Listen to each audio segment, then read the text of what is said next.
A Connecticut Yankee in King Arthur's Court by Mark Twain. Chapter 2. King Arthur's Court. The moment I got a chance, I slipped aside privately and touched an ancient common-looking man on the shoulder, and said in an insinuating, confidential way, "Friend, do me a kindness. Do you belong to the asylum, or are you just here on a visit, or something like that?" He looked me over stupidly and said, "Marry first, sir. Meseemeth that will do," I said. "I reckon you are a patient."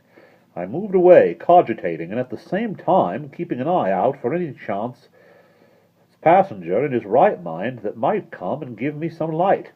I judged I had found one presently, so I drew him aside and said in his ear, if I could see the head keeper a minute, only just a minute, "Prithee, do not let me." "Let you what?" "Hinder me, then, if the word please thee better." Then he went on to say he was an undercook and could not stop to gossip, though he would like to another time, for it would comfort his very liver to know where I got my clothes. As he started away, he pointed and said yonder was one who was idle enough for my purpose, and, seeking me besides, no doubt, this was an airy slim boy in shrimp-colored tights that made him look like a forked carrot. The rest of his gear was blue silk and dainty laces and ruffles, and he had long yellow curls, and wore a plumed pink satin cap tilted complacently over his ear. By his look he was good-natured. By his gait he was satisfied with himself. He was pretty enough to frame. He arrived, looked me over with a smiling, impudent curiosity, said he had come for me, and informed me that he was a page. "Go along," I said. "You ain't more than a paragraph." It was pretty severe, but I was nettled. However, it never fazed him. He didn't appear to know he was hurt. He began to talk and laugh in happy, thoughtless, boyish fashion as we walked along, and made himself old friends with me at once. Asked me all sorts of questions about myself and about my clothes, but never waited for an answer. Always chatted straight ahead, as if he didn't know he had asked a question and wasn't expecting any reply, until at last he happened to mention that he was born in the beginning of the year 513. It made cold chills creep over me. I stopped and said a little faintly, "Maybe I didn't hear just right. Say it again. Say it slow. What year was it?" 513. 513? You don't look it. Come, my boy. I am a stranger and friendless. Be honest and honorable with me. Are you in your right mind?" He said he was. "Are these people in their right minds?" He said they were. "And this isn't an asylum? I mean, it isn't a place where they cure crazy people?" He said it wasn't. "Well, then," I said, "either I am a lunatic, or something just as awful has happened. Now tell me honest, tell me true, where am I?" "In King Arthur's court." I waited a minute to let the idea shudder its way home, and then said, "And according to your notions, what year is it now?" 528, 19th of June. I felt a mournful sinking at the heart, and muttered, "I shall never see my friends again. Never, never again. They will not be born for more than 1,300 years yet." I seemed to believe the boy. I didn't know why. Something in me seemed to believe him. My consciousness, as you may say, but my reason didn't. My reason straightway began to clamor. That was natural.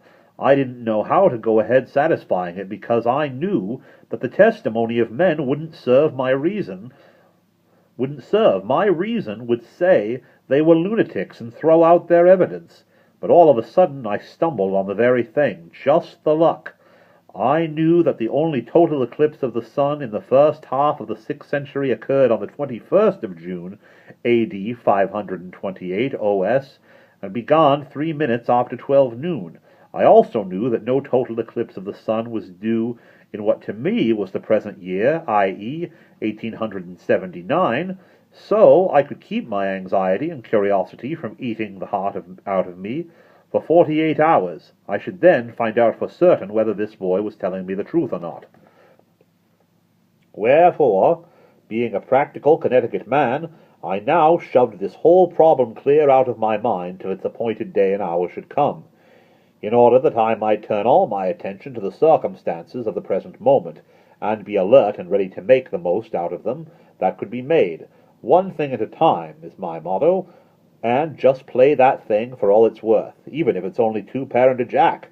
I made up my mind to two things. If it was still the 19th century and I was among lunatics and couldn't get away, I would presently boss that asylum, or know the reason why, and if, on the other hand, it was really the 6th century, all right, I didn't want any softer thing, I would boss the whole country inside of 3 months, for I judged I would have the start of the best educated man in the kingdom by a matter of 1,300 years and upward.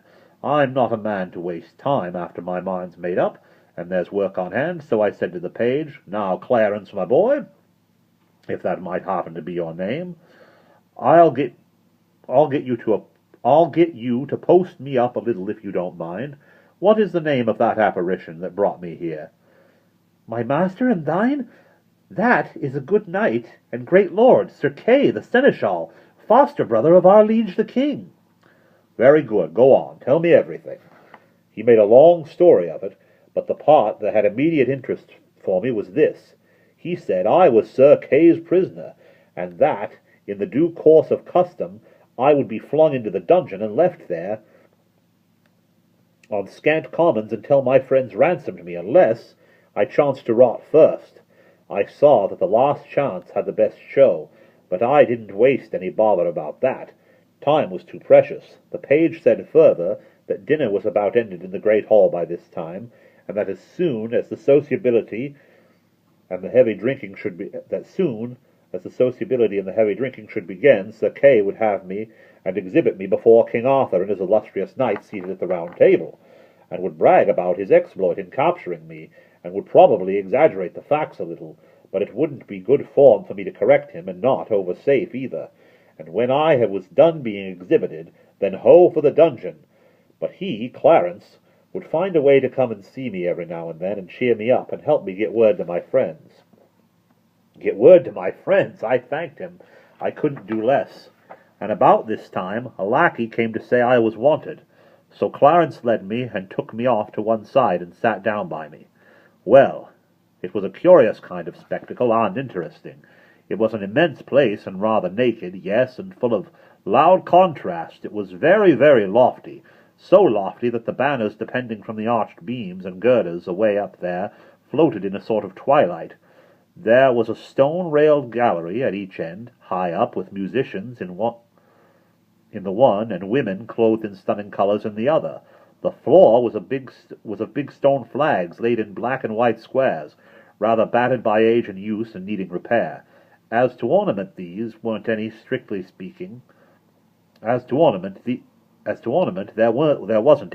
speaking, though on the walls some huge tapestries, which were probably taxed as works of art, battle pieces they were, with horses shaped like those which children cut out of paper or create in gingerbread, with men on them in scale armor whose scales are represented by round holes, so that the man's coat looks as if he had been done with biscuit punch. There was a fireplace big enough to camp in, and its projecting sides and hood of carved and pillared stonework had the look of a cathedral door. Along the walls stood men-at-arms in breastplate and morion, with halberds for their only weapons, rigid as statues, and that is what they looked like. In the middle of this groined and vaulted public square was an oaken table, which they called the Round Table. It was as large as a circus ring, and around it sat a company of men dressed in such various and splendid colors that it hurt one's eyes to look at them. They wore their plumed hats right along, except that whenever one addressed himself directly to the king, he lifted his hat a trifle, just as he was beginning to remark.